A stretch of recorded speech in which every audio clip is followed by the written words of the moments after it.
Hello viewers, మనం ఇప్పుడు diabetes అంటే మధుమేహం, దాని యొక్క చికిత్సా విధానాల గురించి ఒక 5 నిమిషాల సేపు మాట్లాడుకుందాం.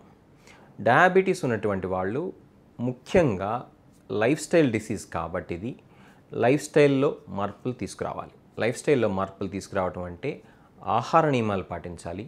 రెండోది ఎక్సర్సైజ్ రెగ్యులర్గా చేయాలి. ఈ రెండింటిని కనుక పాటించినట్లయితే మందులతో పాటు మనం షుగర్ని చక్కగా కంట్రోల్ చేసుకోవచ్చు. ఇక మందుల విషయానికి వచ్చినట్లయితే ట్యాబ్లెట్స్ ఉన్నాయి, ఇన్సులిన్ ఉంది. యూజువల్గా టైప్ 2 డయాబెటీస్లో ట్యాబ్లెట్స్ ద్వారానే మనం షుగర్ని కంట్రోల్ చేసుకోవచ్చు. కాకపోతే కొద్ది మందిలో టైప్ 2 డయాబెటీస్ ఉన్నా కూడా ఇన్సులిన్ మాత్రమే వాడుకోవాల్సి ఉంటుంది. ఎలాంటి వాళ్ళల్లో అంటే డయాబెటీస్ ఎక్కువ డ్యూరేషన్ కనుక ఉన్నట్లయితే ట్యాబ్లెట్స్ పనిచేయవు, అప్పుడు ఇన్సులిన్ మాత్రమే వాడుకోవాల్సి ఉంటుంది. అట్లానే కొన్ని రకాలైనటువంటి డయాబెటీస్లో ఎగ్జాంపుల్ టైప్ 1 డయాబెటీస్ కనుక తీసుకున్నట్లయితే యూజువల్గా అది చిన్నపిల్లల్లో కనిపించేటువంటి డయాబెటీస్, దీంట్లో ఇన్సులిన్ తప్పితే వేరే ట్రీట్మెంట్స్ ఏవీ లేవు. ఇది అందరూ గుర్తుంచుకోవాల్సినటువంటి అవసరం. ఎందుకు అవసరం అంటే చాలామంది పేషెంట్స్ డాక్టర్ ఏమండి మీరు ఇన్సులిన్ వాడుకోవాల్సినటువంటి సమయం ఆసన్నమైంది అని చెప్పినప్పుడు, ఏ డాక్టర్ గారు ఇన్సులిన్ లేకుండానే మమ్మల్ని ఎట్లాగొట్టా కంట్రోల్ చేయండి అని చెప్పి అడుగుతూ ఉంటారు. ఇన్సులిన్ అవసరమైందని కనుక డాక్టర్ గారు కనుక చెప్పినట్లయితే ఎట్టి పరిస్థితుల్లో దాన్ని వాడుకోవాల్సినటువంటి అవసరం ఉంది. వాడుకోనట్లయితే ఈ షుగర్ ఇంకా పెరిగిపోయి దాని ద్వారా ఇతరత్ర కాంప్లికేషన్స్ కళ్ళకు వచ్చేటువంటి రెటినోపతి కావచ్చు, కిడ్నీకి వచ్చేటువంటి నెఫ్రోపతి కావచ్చు, నరాలకు వచ్చేటువంటి న్యూరోపతి కావచ్చు, ఇవన్నీ కాంప్లికేషన్స్ వచ్చేటువంటి ఆస్కారం ఉంటుంది. వీటితో పాటు హార్ట్ అటాక్స్, బ్రెయిన్ స్ట్రోక్స్ ఇలాంటి సమస్యలు కూడా వచ్చేటువంటి ఆస్కారం ఉంటుంది. కాబట్టి ఈ సమస్యలన్నింటినీ కనుక కంట్రోల్ చేసుకోవాలి అంటే డాక్టర్ గారు కనుక ఇన్సులిన్ కనుక వాడుకోవాలి అంటే దయచేసి ఇన్సులిన్ దూరం పెట్టకండి. ఇన్సులిన్ డాక్టర్ చెప్పినట్లయితే తప్పకుండా ఇన్సులిన్ మాత్రమే వాడుకోవాల్సి ఉంటుంది. అట్లానే ట్యాబ్లెట్స్కి వచ్చినట్లయితే మెట్ఫార్మిన్ దగ్గర నుంచి, సల్ఫనైల్ యూరియాస్ దగ్గర నుంచి, ఆల్ఫా గ్లూకోసైడేజ్ ఇన్హిబిటర్స్ దగ్గర నుంచి, టీజెడ్డీస్ అంటే పియోగ్లిటజోన్ లాంటి ట్యాబ్లెట్స్ దగ్గర నుంచి, అట్లానే ఈ మధ్య మార్కెట్లోకి వచ్చినటువంటి SGLT2 ఇన్హిబిటర్స్ కావచ్చు, లేకపోతే DPP4 ఇన్హిబిటర్స్ కావచ్చు, ఇట్లా రకరకాలైనటువంటి గ్రూప్స్ ఆఫ్ మెడికేషన్స్ మనకు అందుబాటులో ఉన్నాయి. వీటితో పాటు GLP-1 అనలాగ్స్ అనేటువంటి ఇన్సులిన్ కానటువంటి ఇంజెక్షన్స్ కూడా మార్కెట్లో అవైలబుల్గా ఉన్నాయి.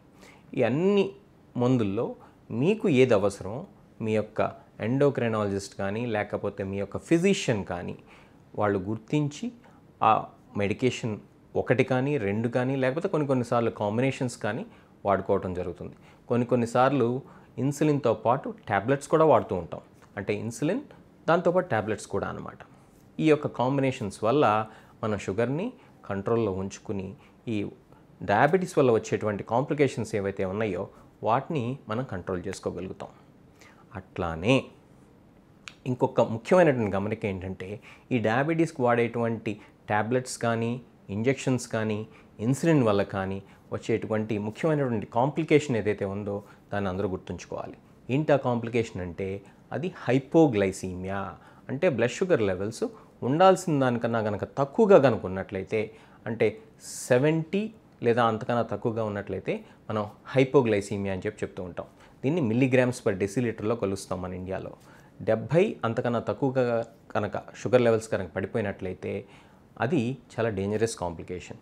ఎందుకు వస్తుంది ఇది అంటే సమయానికి ఆహారం కనుక తీసుకున్నట్లయితే, లేదా ఆహారం మోతాదును కనుక సడన్గా కనుక తగ్గించినట్లయితే, లేదా ఆహారం ఎప్పుడు తీసుకునే దానికన్నా డిఫరెంట్ టైప్ ఆఫ్ ఫుడ్, అంటే ఎప్పుడు రోజు రైస్ కనుక తీసుకుంటా ఒకరోజు సడన్గా నాకు తినాలనిపించట్లేదు రైస్ అని చెప్పి ఏదో కొద్దిపాటి మజ్జిగ లాంటిది తాగి కనుక పడుకున్నట్లయితే ఈ యొక్క హైపోగ్లైసిమియా వచ్చేటువంటి రిస్క్ ఉంటుంది. అట్లానే కిడ్నీ సమస్యలు కనుక ఉన్నట్లయితే, లేదా లివర్కి సంబంధించినటువంటి సమస్యలు ఉన్నట్లయితే, లేకపోతే డయేరియా అంటే మోషన్స్ లాంటివి కనుక అవుతున్నట్లయితే కూడా ఈ యొక్క హైపోగ్లైసిమియా బారిన పడేటువంటి ఆస్కారం ఉంటుంది. ఎవరు డయాబెటీస్ ఉన్నటువంటి వాళ్ళు, మందులు వాడుతున్నటువంటి వాళ్ళు.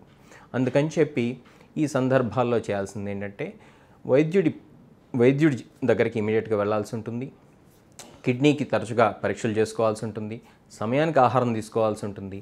ఆహారం ఎప్పుడు సిమిలర్ క్వాంటిటీస్, సిమిలర్ టైంకి తీసుకోవాల్సినటువంటి అవసరం ఉంటుంది.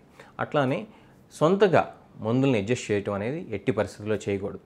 ఎందుకంటే మీకు ఎంత అవసరం అంత మాత్రమే ఆ మందులు వాడుకోవాల్సినటువంటి అవసరం ఉంది. అది కూడా వైద్యుడి పర్యవేక్షణలో మాత్రమే. అంతేకాని మందుల షాప్ దగ్గరికి వెళ్ళి మా ఇంటి పక్క ఆయనకి ఈ మందు వేసుకుంటే తగ్గిందంట నాకు కూడా అదే మందు ఇవ్వండి, లేకపోతే మా ఇంటి వెనక వాళ్ళు ఇదిగో ఈ 2 మందులు వాడారు కాబట్టి మనకి తగ్గుతుంది, లేకపోతే 6 నెలల క్రితం డాక్టర్ గారు ప్రిస్క్రైబ్ చేశారు కాబట్టి అదే మందు ఇప్పుడు వాడుకుందాం, లాంటివి చేయకూడదు. ఎందుకంటే అలా కనుక చేసినట్లయితే షుగర్ అయితే ఎక్కువన్నా అవుతుంది లేదా తక్కువగా అన్నా పడిపోతుంది. అట్లానే ఓవర్ డోసేజ్ ఆఫ్ మెడికేషన్స్ వల్ల కూడా ఈ షుగర్ శాతం అనేది శరీరంలో పడిపోతూ ఉంటుంది. కాబట్టి దయచేసి సొంతంగా ఎవరికి వాళ్ళు ఈ యొక్క మెడికేషన్స్ని అడ్జస్ట్ చేయొద్దు. మీ యొక్క వైద్యుడి పర్యవేక్షణలో మాత్రమే మెడికేషన్స్ డోసెస్ని అడ్జస్ట్ చేసుకుంటాం అనేది జరగాల్సి ఉంటుంది. ఇట్లాంటి చిన్నపాటి జాగ్రత్తలు కనుక తీసుకున్నట్లయితే హైపోగ్లైసిమియా బారిన పడకుండా డయాబెటీస్ని సక్రమంగా కంట్రోల్ చేసుకునేటువంటి అవకాశం ఉంటుంది.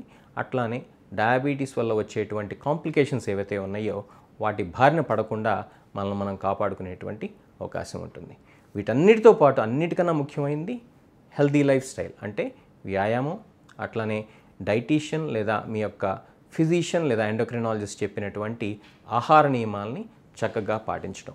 సో వ్యూయర్స్, ఇప్పుడు దాకా విన్నారు కదా, healthy life style, exercise, diet control, అట్లానే సరైనటువంటి విధంగా మందులు వాడుకుంటాం వలన మీ యొక్క బ్లడ్ షుగర్ లెవెల్స్ని కంట్రోల్ చేసుకుని డయాబెటీస్ యొక్క కాంప్లికేషన్స్ రాకుండా చూసుకునేటువంటి ఆస్కారం ఉంటుంది. Thank you. So hello viewers, ఇప్పుడు దాకా ఈ యొక్క ఆరోగ్య సూత్రాల గురించి విన్నారు కదా.